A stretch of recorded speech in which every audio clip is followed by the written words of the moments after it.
Hello，歡迎嚟到阿松塔羅。今次嘅大眾占卜主題咧就係呢個 moment 你需要聽到嘅信息。好啦，咁啊事緣咧，今日咧就有個同學仔啦，就送咗啲牌卡俾我咁樣。咁個牌卡咧，等一陣啊，就好大自然氣息嘅，因為咧你而家睇到嘅三組嘅牌組咧，其實就係呢一盒嘅牌卡啦，係啦，咁啊會係啲 positive 啲嘅 message，我都係第一次用嘅啫。咁一陣咧就會配搭呢一個嘅塔羅牌啦，跟住之後因為呢個係一個呢個 moment 你要聽到嘅信息，咁所以我又係見到乜我 channel 到乜我就會揀乜噶啦。咁今次咧大家唔可以淨係揀1、2、3，或者就係即係唔可以左中右咁樣揀啦，因為嗰個位置我變咗係以石型咁擺嘅，所以呢一組咧有2隻蝴蝶嘅，等我拎起先。哇，反光反到咧，因為而家夜晚啊。呢個係第一組，有隻嘢同埋有2隻蝴蝶嘅，係啦，呢個第一組。第二組咧就係呢隻羊。第三組咧就係有隻小精靈，再加埋隻狗狗，同埋佢嘅主人喺隔離咁樣嘅。好，咁如果咧大家需要時間去揀牌嘅話咧，咁就先撳暫停啦。然後揀好咗之後，跳翻去相應嘅時間點去收聽結果就得啦。咁我哋後邊再見。Hello，第一組嘅朋友仔，嗱，一去到夜晚咧先錄影咧，個燈光咧就會好核突噶啦。咁啊冇辦法，因為今日 mood 到，所以咧就好想錄影。咁所以咧會照講解啦。咁咧會先睇下朋友仔送嘅牌卡其實寫啲乜咁樣。咁呢度有隻貓定唔知豹嘅，即係有幾隻蝴蝶咁樣嘅。咁咧佢就講咩咧？佢就 butterfly 嘅 growth 啦，you are emerging from your shell of spirit。OK。咁咧呢一個嘅牌卡咧，主要就係講緊咧，你係進化緊，咁然後就越嚟越靚，即係可能成為一個更加好嘅版本嘅自己咁樣啦。咁啊呢一個係第一張嘅牌卡啦。跟住第二張咧，你需要知道嘅信息，呢度應該係一隻烏鴉，跟住有啲風咁樣啦。跟住咧烏鴉咧喺外國咧嘅唔知聽過一個烏鴉好記仇嘅故事啊，即係佢哋係可以發現一個人，跟住之後就唔知好似傷害咗佢嘅同伴，跟住都因為呢個誤會，跟住之後佢嬲咗嗰個人15年，跟住之後就每次嗰個人行過佢都會攻擊嗰個人咁樣咯。咁啊，所以即係你諗下喎，要咁好記性嘅話，嗰隻動物一定要好聰明先得咁樣咯。咁所以呢張牌咧，其實係代表智慧嘅象徵啦。跟住之後咧你會有好多資源啦，同埋你可以有一個好強嘅適應能力咁樣嘅。咁所以咧請你好好相信自己呢一個嘅能力咁樣啦。好啊，第二張牌卡啦，跟住之後最尾呢張咧有少少呢隻唔知啲 toad 嚟嘅嘛，唔係青蛙嚟嘅。咁咧佢就講平衡嘅，佢就話你嘅生活咧就需要平衡。佢話佢講緊嗰隻青蛙，佢話你咧已經捉咗夠多嘅飛啦，啲烏蠅啦，所以咧而家咧你就應該可能可以跳離開，跟住之後做其他嘢啦咁樣。所以你見到嗰個青蛙咧係戴住一邊好似放大鏡眼鏡咁樣，其實佢可以去 explore 其他嘅嘢啦咁樣咯，就唔係淨係掛住揾食啦咁樣。好啦，咁啊講到揾食咧，我覺得呢一張咧，即係揀呢一個牌組嘅朋友仔咧，可能同工作上會比較大關係啲嘅，而且係會一啲合作上嘅問題居多。咁啊，因為呢度有一張嘅錢幣3嘅牌卡啦，咁咧，我會睇到嘅可能係嗰個分工未必好平衡，而其實呢一個嘅狀況已經係持續咗一段時間啦。咁如果你係一個好天秤座能量好強嘅人啦，咁樣嗱，呢度講緊唔係你 exactly 你嘅星座係天秤座，而係你而家嗰個能量係好似天秤座嗰啲特性特徵咁樣，咁咧就係講緊點咧？其實好多嘢你都稱過度過啦，諗過啦，但係你又好似要打安全牌，咁所以我加埋呢一堆嘅森林嘅牌卡啦，我叫做，其實就係問緊你一樣嘢，就係你要唔要 stuck 喺而家呢個狀況咧？咁樣，因為其實你唔係冇資源嘅喎，你係有資源嘅喎，同埋你係好清晰睇到其實成個大環境係有啲好僵化嘅問題係出現咗嘅。即係如果講緊一啲合作關係啊、分工唔平均嘅嘢，其實你應該已經睇到好耐㗎啦。但係你留喺呢份工嘅原因咧，most likely is just for 呢一個嘅錢或者 welfare 咁樣啦。咁啊，都係一啲好實際嘅理由啦。咁但係呢度其實加埋啲牌卡就係問緊你啦。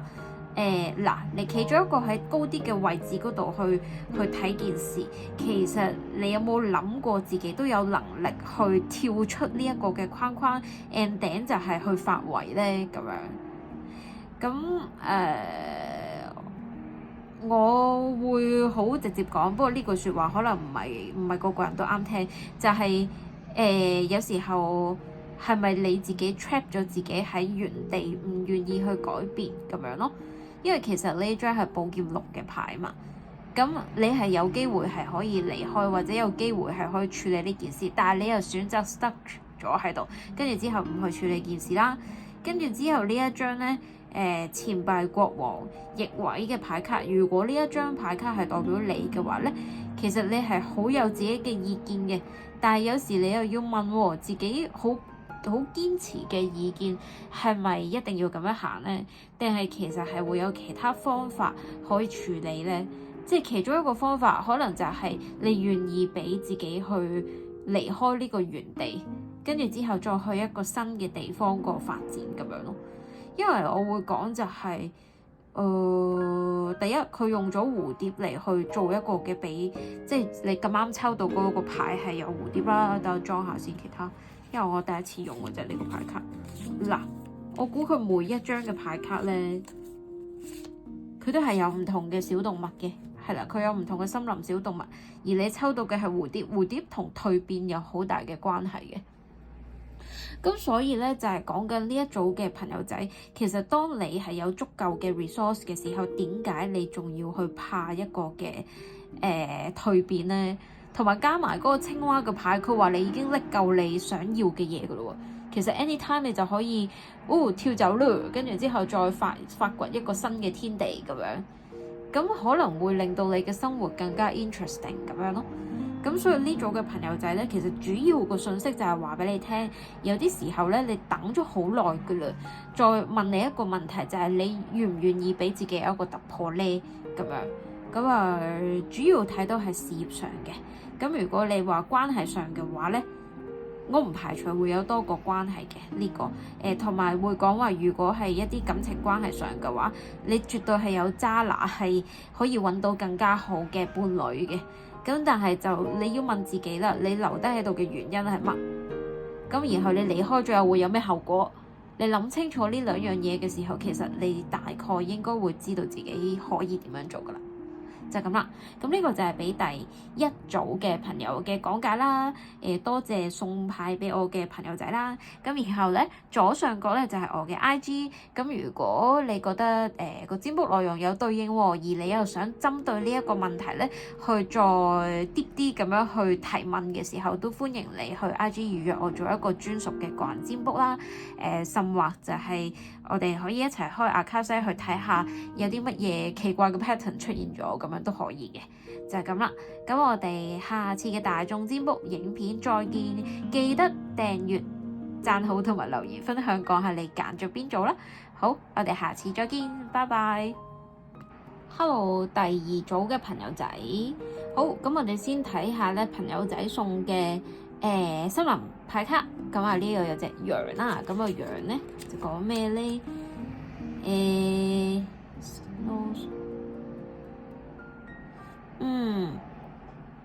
好，咁咁咧呢一個咧係關於同理心，係咪 compassion？ 好似係同理心。跟住之後就係可以揾下你身邊有邊啲好 nice 嘅人啦，同時間就係你點樣可以對你身邊嘅人好咁樣。咁係一張比較善良啲嘅牌卡啦。跟住呢個咧就係呢隻獾啦。我唔知獾係咪夜行動物咧？我見佢好似喺個山窿，跟住之後有啲星星啊咁樣嘅月亮啊咁樣嘅花紋嘅。咁咧呢一個咧獾咧喺森林動物，即係外國嘅森林動物嚟講，都係一個聰明智慧嘅象徵啦。Stay true to your goal, you can overcome it. OK， 即係你係好大有目的咁樣去，即係你有個目標，然後你想要完成。咁然後中間雖然係會有啲障礙喺度，咁但係當你係做到一啲好聰明嘅決策嘅時候咧，其實你就會克服咗嗰個障礙噶啦，咁樣咯。咁所以就係簡單講，冇咩困難可以難到你咁樣啦。最尾有一隻咧，有彩虹同埋 unicorn， 係咪都係一個好幸運嘅象徵啦？咁咧unicorn 咧喺呢度咧就係指一個嘅創造力啦。咁佢就講話啊，你好獨特，同埋你好即係你好神奇啊。咁然後就容讓你嘅創造力去發光啦，咁樣好啦。好，咁咧就有3張嘅森林牌卡啦。咁剩低嘅就係媽媽牌卡，就係講翻可能有啲咩重要嘅信息係俾呢一組嘅朋友仔嘅。咁咧，我覺得好似都係職業導向多啲咁樣嘅，好似都係關我第一嘢望到落去，我覺得事業嗰個能量係強啲嘅。如果要講感情嘅話咧，我覺得呢組嘅朋友仔係好似唔係好相信自己嘅能力啫。其實事業都係，你好似咧唔係好相信自己可以做 lead 啊，即係你做引導個關係嗰個人，或者你係主導個關係，應該係咁講。所以如果當你唔相信自己嘅時候咧，你唔會有一個好大嘅熱情去自己，我唔會講話自己靠自己，而係你會有一團火去做你想做嘅事咯。而我覺得而家呢一組咧，我籠統咁樣去講啦呢度，因為好難逐張牌去講啊，因為啲嘢係賴埋住嘅。我會講咧，你咧好似會依賴外力嘅幫助啊，但係其實你係唔需要去同人哋去分享一啲嘅資源啊，而係你本身你自己都應該有足夠嘅資源咧，去提供俾自己咁樣咯。咁呢度有兩睇嘅，如果你已經係去到一個咧好多資源嘅角色咧，有時候你可能會有少少孤寒，唔係好捨得去同側邊嘅人分享，即係呢個要睇你咩狀況啦。如果你係辛辛苦苦咁樣走過嚟，由冇資源變咗做有資源嘅話咧，呢度都係一個提醒，就係如果你想有更加多嘅資源，或者就係你想一個能量好啲嘅能量咧，係彈翻去自己嗰度嘅時候，其實去付出或者去幫助其他人，會係一個去好直接嘅方法，可以令到更加好嘅能量係回向翻去自己身上邊咁樣啦。咁所以呢個賴到就係楊咩咩嗰個compassion 嗰個嘅能量啦，即係關於同理心啊、同情心啊嗰類嘅嘢，或者就係幫助，即係點樣有啲有時好少嘅一個嘅行動，你都可以幫助到身邊嘅人㗎，即係可能一句簡單鼓勵嘅説話咁樣，或者就係問候一下，其實都有時係好 touch 到一個人咁樣咯。咁然後會講，如果你而家係冇資源嘅話啦，冇資源啦，你覺得自己冇資源啦，其實就唔係嘅。我反而會覺得呢組嘅朋友仔咧，你係可以有唔同嘅選擇嘅，係啦，即係你可以選擇做普通會員，但係你都好似有 VIP 咁樣嘅名義喺度嘅。咁但係你好似傾向就係唔覺得自己係 VIP，即係你唔覺得自己係宇宙嘅 VIP， 其實我哋每一個人都 suppose 係 VIP， 但係你就會覺得冇理由嘅，個天咧唔應該咧安排呢啲嘢俾我嘅，呢啲嘢咧就應該要有 ABCDEFG 咁樣嘅條件嘅人咧先至會配得擁有嗰樣嘢。其實你可能會有咁樣嘅 mindset 出現嘅，但係呢度提醒你就係，其實你本身都可以係一個點講咧？好似冇條件嘅情況之下，你都已經擁有一啲你需要嘅資源嘅角色啦。但係你好似唔係好相信呢一樣嘢。有時候你身邊嘅資源，可能你要諗下一啲嘅辦法，點樣將佢變成有用。OK， 我撈到一樣嘢啦。呢排咧成日咧唔知點解會跳一個信息出嚟咧，就係你如果手頭上你同人哋玩 Uno 咁樣啦，或者玩啤牌啦，哇！你全部都係嗰啲唔靚仔嘅牌咁樣，對你好似冇幫助，實輸硬嘅牌。其實你有一手嘅爛牌唔係一個問題咯。呢個雖然係一個好老土嘅講法，但我好同意佢講嘅嘢，就係即係你而家嘅狀況好兜踎 that's OK。你要做嘅嘢就係你點樣make use of 呢一個兜踎嘅狀況，你用你嗰手嘅爛牌，然後就好好咁樣去玩佢，即係好好咁樣繼續去玩呢個人生嘅遊戲啦，繼續去玩你嘅啤牌或者 Uno 啦，跟住之後最尾你成為最終嘅大贏家咁樣咯。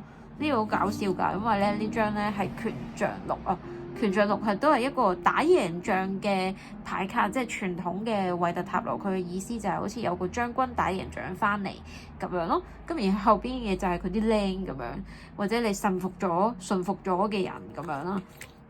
所以呢組嘅朋友仔咧，我會覺得你如果覺得自己手頭上係冇資源嘅話，唔緊要嘅，即係你有幾多嘢，你就諗下點樣可以用嗰啲嘢去幫自己去 create 更加多嘅嘢出嚟咁樣。咁呢個可以善用下呢個 unicorn 嘅能量咯。即係佢既然話俾你聽，其實我哋每個人都係好 special， 但係我哋又好似好神奇地係可以有能力去將一啲好似冇點講咧，好似唔 work 嘅嘢，將佢變成 work 咁樣咯。咁所以呢組嘅朋友仔，我覺得而家比較有需要嘅就係，如果你係缺資源嗰個角色啦，你就諗下點樣去運用你嘅資源。但係如果你係已經有好多 resource 嘅人咧，請你唔好吝嗇去幫你身邊嘅人咁樣咯。咁如果你幫咗你身邊嘅人，就會有好嘅 energy 去翻嚟揾你啦，就會咁啦。咁你嘅好嘅好運咧，就會係嗰啲碌雪球咁樣越碌越大啦，就係咁啦。呢個就係俾第二組嘅朋友嘅講解啦。咁啊，再次多謝送牌俾我嘅朋友仔啦。咁然後左上角會係阿松嘅 IG， 咁係歡迎大家預約做一個嘅個人占卜啦。我覺得呢組朋友仔嘅能量還可以啦，尤其是如果你本身好多資源嘅話，咁更加唔使多，即係更加冇乜嘢要你係有一個好大嘅擔心咁樣咯。咁就去到呢度啦，記得訂閱、讚好、留言、分享你嘅故事啦。咁我哋下次大眾占卜影片再見，拜拜。第三組揀咗呢個狗狗，同埋佢有個小精靈喺度，好得意。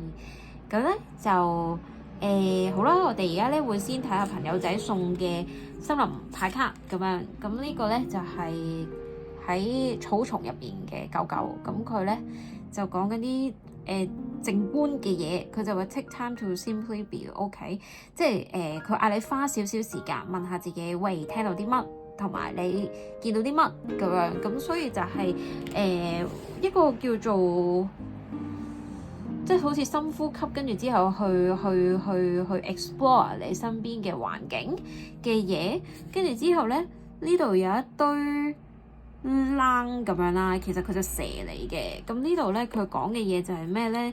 佢就話脫皮啦，即係將你嘅死皮脫去啦，跟住之後咧就擁抱呢一個嘅改變。講緊一個重生嘅或者重新去開始一啲嘢嘅能量，就喺度等緊你咁樣。所以咧就暗示咗咧係應該會係有一個新嘅開始啦。咁啊連結頭先嗰張牌卡，就係你有冇 feel 到有呢一個新嘅能量嚟緊咧？同埋你會點樣去諗你聽到同睇到嘅嘢咧？好啦，跟住之後最尾呢一個咧就係有啲野兔圍住個女仔喺度跳舞咁樣啦。咁呢度咧都有隻蝴蝶仔喺度嘅，其實。咁然後咧佢就講咧就話當你咧個人咧OK 好啊，簡單講咧就係我哋嘅能量咧係會感染其他人啊。哇！呢度我覺得就好可以多角度去講啊呢一組，因為咧我好老實講，你哋係三組入邊啲信息比較負面少少嘅啊，但係咧阿松最中意就係咩咧？最中意就係負面。點解咧？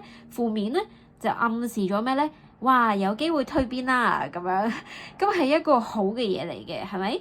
同埋你唔入過紅塵，又點會知道紅塵發生啲咩事咧？所以我會覺得就係 OK，如果有一啲可能真係令到你有好 mix 感受嘅嘢發生咧，係冇事嘅。你當佢係一個好好嘅 experience 就可以啦，就係咁啦。即係蛇脫皮，佢唔會覺得哇甩皮啊好核突啊好恐怖啊咁樣，佢唔會噶嘛。即係佢會好期待呢一個嘅過程發生，因為呢一個嘅過程係話俾佢聽，其實佢係成長緊咁樣咯。咁呢一度頭先有講話，哇！你睇到啲乜同埋你聽到啲乜，我會講咧呢組嘅朋友仔咧，你好叻咧自己嚇自己嘅，係咪？即係都好典型嘅香港嘅朋友仔都會係咁樣嘅，即係就係會中意同人哋比較啦，第一樣嘢。咁然後又好中意過度地未雨綢繆啦，跟住之後咧就係未發生嘅嘢就好似已經驚定啦，跟住之後再另一個狀況就係你自己已經有一個固定嘅思考啦，或者你個潛意識係十分之強啦。咁但係個問題就係你個潛意識如果係偏負面啊，即係令到你成個生活上係會往負面嗰個能量去拉嘅話，咁你就會搞到自己更加多嘢諗啦。跟住之後咧，如果你自己個內在係好混亂嘅時候，你好容易會顯化啲乜咧？就係顯化外在都係有好多 noise 話俾你聽，呢樣又唔得，嗰樣又唔得，會質疑自己啦，又會覺得冇自信啦。跟住之後，明明其實所有嘅嘢你都 prepare 好晒啦，但係你就係唔去行動啦，咁樣即係會好容易有咁樣嘅狀況發生嘅。所以呢一組咧嘅朋友仔咧，會因為諗太多、擔心太多咧，跟住之後就搞到自己冇動力嘅。好啦，呢個時候咧，如果用呢三張牌去追呢個嘅牌卡啦，或者我啱啱講嘅嘢啦，我自己就會問啦：你有冇留意？你有冇睇到你身邊圍繞住你最 close，say for example 4至5個人？究竟你身邊相熟嘅或者你經常聯絡嘅人，佢哋嘅能量嘅 level 係點嘅咧？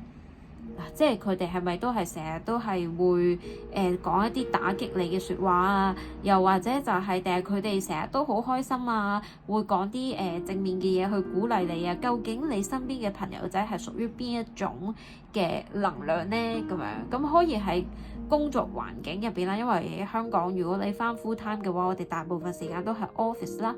咁啊，你可以嘅即係可以講話比較 close 啲嘅對象就係你嘅客啦，或者就係你嘅同事咁樣嘅。你留意下佢哋個人係點樣嘅，咁然後你就會諗啦，因為呢一個講緊我哋嘅能量會係直接影響身邊嘅人啊嘛。咁如果你身處嗰個環境，嗰啲人都俾唔到一啲好嘅能量你嘅時候，咁自然你就會好似俾人拉咗落去個沼澤咁樣咯。咁但係如果你唔想呢一個嘅狀況持續落去嘅話，其實有一啲人嘅説話你就要識得去 filter 佢，就唔去聽啦咁樣咯。咁然後如果你近邊一啲人，嗰啲人係會俾到一啲 positive 嘅能量你，令到你咧會好想咧變好啦，你想要改變啦、蛻變啦，咁我覺得你就不妨咧多少少同呢啲朋友仔去 contact。咁你內心嘅掙扎會冇咁強嘅，係啦。另外一樣嘢咧就係，我覺得最 touch 我嘅係呢一個，佢問你聽到啲乜啊嘛。咁呢度佢唔係一個人嚟嘅，即係唔係嗰隻狗狗嘅主人，而係好似我唔知你有冇睇嗰個叫咩啊？哇！呢個有暴露年紀添，即係《木偶奇遇記》啊，迪士尼嗰套咧，跟住咪有蟋蟀之美嚟嘅。因為我細個好中意睇，即係唔係我嘅 favourite 嚟嘅，但係我都好中意睇同埋好記得啲角色名咯。咁啊，蟋蟀之美嚟就係嗰個小木偶嘅心聲啊嘛。咁所以呢隻小精靈，我唔知我當佢花精啦，係冇？呢隻花精咧就好似你心入邊嘅聲音咁樣。你對自己嘅聲音有幾多嘅認知呢？即係當外邊嘅人可能講一啲打擊你嘅説話，其實你個心聲可能就話俾你聽，佢哋好似講嗰啲嘢有問題喎咁樣。咁但係你有冇無視自己嘅心聲呢？即係都講緊可能係你內在小孩嘅聲音，你係揞住佢把口長期叫佢好似角落生物咁樣喺個角落嗰度唔好嘈咁樣，用膠紙黐埋佢個口，綁埋佢，韞埋佢落個箱嗰度啊？定係其實你係會容許你自己嘅內在小孩同你去溝通咧？咁呢組嘅朋友仔就係講緊，我覺得如果你處理好自己，首先外在嘅環境要清一清你啦。即係你身邊有啲咩人，如果真係比較負面嘅話，或者就係令到你去諗好多質疑自己嘅嘢，我覺得你換下你嘅人際圈啊。係啦，如果真係換唔到嘅話，就將啲時間淨係花喺自己身上邊先，短時間內要咁樣做啦。咁然後第二樣嘢咧，就係聆聽自己內在嘅聲音，究竟同你講啲乜嘢？好多時呢把聲都係第一下就會出現嘅，即係你有一件事發生，佢多數係第一個出聲嘅，但係好多時都係我哋選擇第一個就嗌佢收聲嘅。咁嗰個嘅聲音你要稍為留意下咁樣咯，就咁啦。所以呢組嘅朋友仔，我覺得而家好似生活咧，你係典型嘅喪屍咯，即係就係基本嘅生活嘅 routine。如果你真係個情緒唔係太差嘅時候，我覺得你基本上都做到嘅。但係呢一組我唔排除有少少可能會有情緒問題要處理嘅朋友仔，都係會喺呢組多啲嘅，係啦。咁小則就係你好似個人冇乜動力咁樣嘅啫，係啦。你揾翻個原因處理好，咁就應該會好啲噶啦。但係如果咧辛苦少少嘅朋友仔，可能就已經會有一個情緒病嘅 level 噶啦。咁呢個處理起上嚟嘅話，第一請專業人士幫你一齊去面對啦。然後第二樣嘢就係你身邊真係需要一啲唔會 criticize 你，即係唔會過度地批判你，淨係會安靜咁樣去陪喺你隔離嘅朋友仔，間唔中又支持下你嘅朋友仔，即係講緊佢支持你係令到你覺得 feel good 嗰種嘅支持。你要 tune 一 tune 你身邊嘅環境咯，如果你可以做到嘅話。咁樣咯，係啊，我覺得呢組嘅朋友有一個訊息就係我哋得閒喐下自己，即係好似嗰啲阿婆阿公咧喺公園咧揈下手啊，喐下扭下 pat pat 啊，甚至如果你 OK 嘅話跳下舞咧，對你嘅能量都會有幫助。你需要喐動多啲 ，instead of 成日瞓覺，成日瞓覺幫你唔到，你要喐多少少呢組嘅朋友仔就係咁啦。咁呢個咧就係俾第三組嘅朋友嘅講解啦。多謝呢個外國嘅朋友仔送個牌卡俾我啦。咁然後如果大家呢一組咧，尤其是係有需要去揾我做一個個人專屬嘅占卜嘅話，咁啊隨時 DM 我啦，係 Instagram 或者直接WhatsApp 我都可以噶啦。WhatsApp 同 Signal 我都 OK 嘅，係啦。咁啊就講到呢度啦。咁我哋下次嘅大眾占卜影片再見啦，記得訂閱呢一個嘅 YouTube channel 啦 ，like video 同埋留言講下你揀咗邊組啦。咁我哋下次再見，拜拜。